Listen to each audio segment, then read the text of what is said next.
இன்னைக்கு நாம மனித வரலாற்றில் நடக்க போற ஒரு மிகப்பெரிய ஐபிஓ பத்தி டீப்பா அலச போறோம். பல 100 பக்கங்கள் கொண்ட ஸ்பேஸ் எக்ஸோட நிதி அறிக்கைகளை, அதாவது அவங்க ப்ராஸ்பெக்டஸ முழுமையா பிரிச்சு மேய போறோம். சும்மா வெளிய இருந்து பாக்குறப்போ இது விண்வெளி பயணம், செவ்வாய் கிரகத்துக்கு போறது ரொம்பவே பிரம்மாண்டமா தெரியும். ஆனா அது திரைக்கு பின்னாடி நிஜத்துல என்ன நடக்குது, வால் ஸ்ட்ரீட்ல நடக்கிற அந்த மாபெரும் மூலதன விளையாட்டு என்ன, இதையெல்லாம் தான் இந்த வீடியோல நம்ம பார்க்க போறோம். நேரா விஷயத்துக்குள்ள போயிடலாம். முதல்ல அவங்களோட ஆவணத்துல இருக்க இந்த வரியை கொஞ்சம் கவனிங்க. எங்கள் நோக்கம் உயிரினங்களை பல கிரகங்கள்ல வாழ வைப்பது, பிரபஞ்சத்தின் தன்மையை ஆராய்வது, விழிப்புணர்வின் ஒளியை நட்சத்திரங்களுக்கு கொண்டு செல்வது. இதை படிக்கும்போது உங்களுக்கு எப்படி இருக்கு? ஒரு நிதி அறிக்கை இப்படி கவித்துவமா தொடங்குறத நீங்க எங்கேயாச்சும் பார்த்திருக்கீங்களா? ஆக்சுவலா இது ஒரு வால் ஸ்ட்ரீட் டாக்குமெண்ட் மாதிரி இல்ல, இது ஒரு சயின்ஸ் பிக்ஷன் நாவல் மாதிரி இருக்குல்ல. முதலீட்டாளர்களை ஒரு பெரிய உணர்ச்சிகரமான மாயைக்குள்ள கொண்டு வரதுக்காகவே ரொம்பவே கவனமா வடிவமைக்கப்பட்ட வார்த்தைகள் தான் இது. ஆனா அந்த சயின்ஸ் ஃபிக்ஷன் கவிதைகள்ல இருந்து கொஞ்சம் வெளியே வந்து நிஜமான நிதி எண்களை பார்த்தோம்னா அங்க ஒரு பெரிய ஷாக் காத்துட்டு இருக்கு. ஸ்பேஸ் எக்ஸோட பிரைஸ் சேல்ஸ் விகிதம் கிட்டத்தட்ட 100 மடங்கு. இது என்ன அளவு, இது எந்த அளவுக்கு அபத்தமான ஒரு நபர் உங்களுக்கு தெரியுமா? கொஞ்சம் யோசிச்சு பாருங்க.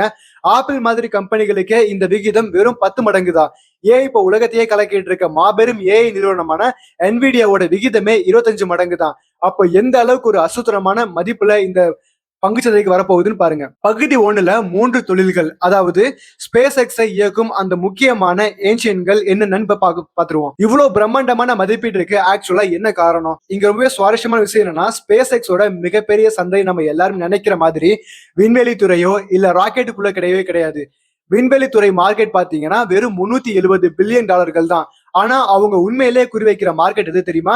26.5 ட்ரில்லியன் டாலர் மதிப்புள்ள செயற்கை நுண்ணறிவு, அதாவது அந்த பிரம்மாண்டமான ஏஐ மார்க்கெட்டை தான்.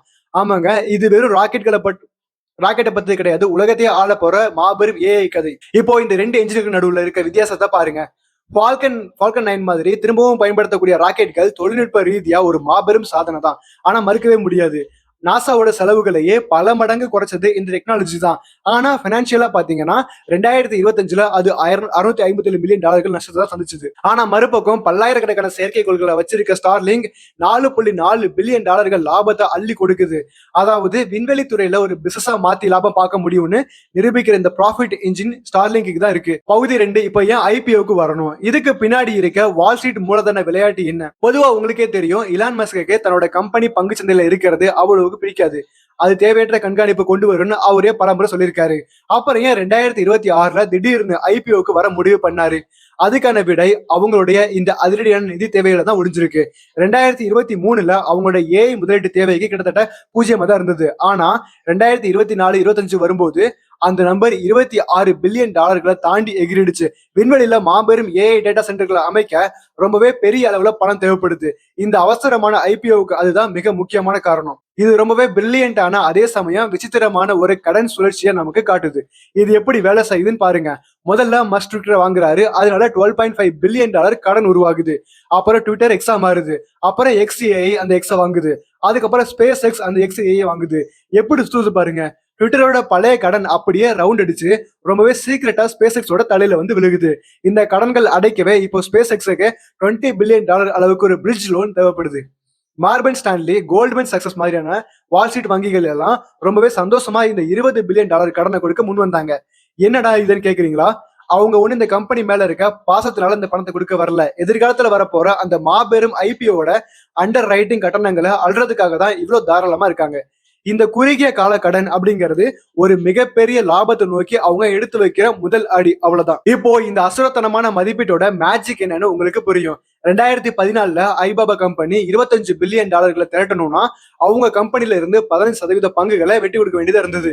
ஆனா நம்ம ஸ்பேஸ் எக்ஸ் பாத்தீங்கன்னா 25 பில்லியன் டாலர்களை அசால்ட்டா திரட்டுறாங்க. ஆனா அதுக்காக வெட்டி கொடுக்கிற பங்கு வெறும் 4.2% மட்டுமே.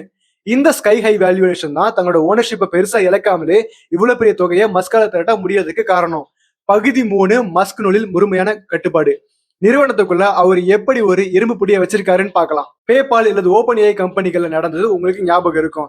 தன்னோட சொந்த நிறுவனத்துல இருந்தே வெளியேற்றப்பட்டாரு இல்லையா? அந்த மாதிரி ஒரு நிலைமை மறுபடியும் வராம இருக்க இலான் மஸ்க் தன்னோட அதிகாரத்தை எப்படி தக்க வச்சுக்கிறாருன்னு தெரியுமா? அதோட சீக்ரெட் இந்த பங்கு கட்டமைப்புல தான் இருக்கு. இங்க மூணு வகையான பங்குகள் இருக்கு. கிளாஸ் ஏ பங்குக்கு 1 வாக்கு, கிளாஸ் பிக்கு ஒரு 10 வாக்குகள், கிளாஸ் சிக்கு வாக்குகளே கிடையாது. பொதுமக்களை நாம மார்க்கெட்ல வாங்க முடிஞ்சது ரொம்ப ரொம்ப குறைஞ்ச அதிகாரம் இருக்க அந்த கிளாஸ் ஏ பங்குகளை மட்டும்தான். இங்க நம்ம கவனிக்க வேண்டிய ரொம்ப முக்கியமான பாயிண்ட் என்னன்னா, நிறுவனம் முதலிசா பங்கு சந்தைக்கு போன பிறகும் கூட மஸ்கோட கட்டுப்பாட்டு அதிகாரம் 85% 1% இருந்து வெறும் 84% மட்டும்தான் குறைஞ்சிருக்கு. அந்த கிளாஸ் பி பங்குகளை முழுசா தங்க கட்டுப்பாட்டுகளை வச்சிருக்கிறது மூலமா போர்ட் ஆஃப் டைரக்டர் மேல முழுமையான ஆப்சலூட் கண்ட்ரோல மஸ்க் தொடர்றாரு. பப்ளிக் மணி உள்ள வந்தாலும் பவர் என்னமோ முழுசா அவர் கையில தான் இருக்கு. பகுதி 4, வினோதமான ஊக்கத்தொகை திட்டம். இதுல இருக்கிற சில நம்ப முடியாத சவால்களை பத்தி இப்ப நம்ம பார்க்கலாம். இந்த நிதி அறிக்கையோட ரொம்பவே சீக்கிரட்டான மறைக்கப்பட்ட ஒரு பகுதிக்கு நம்ம வந்திருக்கோம். போர்ட் ஆஃப் டைரக்டர்ஸ் மஸ்குக்காக வடிவமைச்சிருக்க நம்பவே முடியாத ஒரு விசித்திரமான இன்சென்டிவ் பிளான் இது. இதுல 2 இலக்குகள் வச்சிருக்காங்க. விண்வெளி இலக்கு என்னன்னா $7.5 trillion மதிப்பீட்டு அடையணும். அது மட்டும் இல்லாம செவ்வாய் கிரகத்துல நிரந்தரமா 10 லட்சம் பேரை குடியேற்றணும். ஏஐ இலக்கு என்னன்னா $6.5 trillion மதிப்பீட்டோட விண்வெளியில 100 டெராவாட் கம்ப்யூட்டிங் திறனை உருவாக்கணும். இந்த 100 டெராவாட்னு சும்மா கிடையாது. இன்னைக்கு பூமியில நம்ம பயன்படுத்துற ஒட்டுமொத்த மின்சாரத்தை போல 33 மடங்கு அதிகம். கேட்கவே சாத்தியம் இல்லாத ஒரு விஷயம் மாதிரி இருக்கு. ஆனா கொஞ்சம் ஜாலியா யோசிச்சு பாருங்க.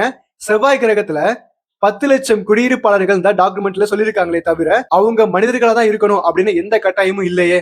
ஒருவேளை அந்த 10 லட்சம் பேர் சும்மா உருளைக்கிழங்க கூட இருக்கலாமோ? என்னமோ போங்க.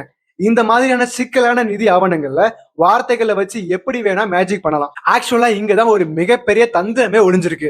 இந்த தீவிரமான சவால்கள், இலக்குகள் எல்லாமே வெறும் கண் துடைப்பு தான். உண்மையான நோக்கம் என்ன தெரியுமா? இந்த இலக்குகள் அடையப்படுதோ இல்லையோ, அந்த 1.32 பில்லியன் ஊக்கத்தொகை பங்குகளுக்கான வாக்களிக்கும் உரிமை முதல் நாள்லயே மஸ்குக்கு உடனே கிடைச்சிடும். பாத்தீங்களா, மாஸ்டர் ஸ்ட்ரோக்கா? இது ஒரு voting rights give away plan. அதாவது வாக்குரிமை இலவச வழங்கும் திட்டம் தான் நாம சொல்லணும். இப்போ இந்த இறுதியான சிந்தனையோட நாம வீடியோவை முடிக்கலாம். ஒரு பக்கம் உயிரினங்களை பல கிரகங்களை வாழ வைக்கிற பிரம்மாண்டமான சயின்ஸ் பிக்ஷன் ஐடியா, மறுபக்கம் மூலதனத்தை உறிஞ்சிற வால் ஸ்ட்ரீட்டோட ரூத்லெஸ்ஸான யதார்த்தம். இந்த 3 வருஷத்துல ஸ்பேஸ் எக்ஸ் உண்மையிலே எப்படிப்பட்ட ஒரு கம்பெனியா உருவெடுக்கும்? அவங்களால இந்த விண்ணை தொடர மாதிரி மதிப்பீட்டை தொடர்ந்து தக்க வச்சுக்க முடியுமா? இந்த கேள்வியை உங்ககிட்டே விட்டுறேன், யோசிச்சு பாருங்க. இதே மாதிரி நிறைய புது புது விஷயங்களை தெரிஞ்சுக்க இந்த பேஜை சப்ஸ்கிரைப் பண்ணி வச்சுக்கோங்க.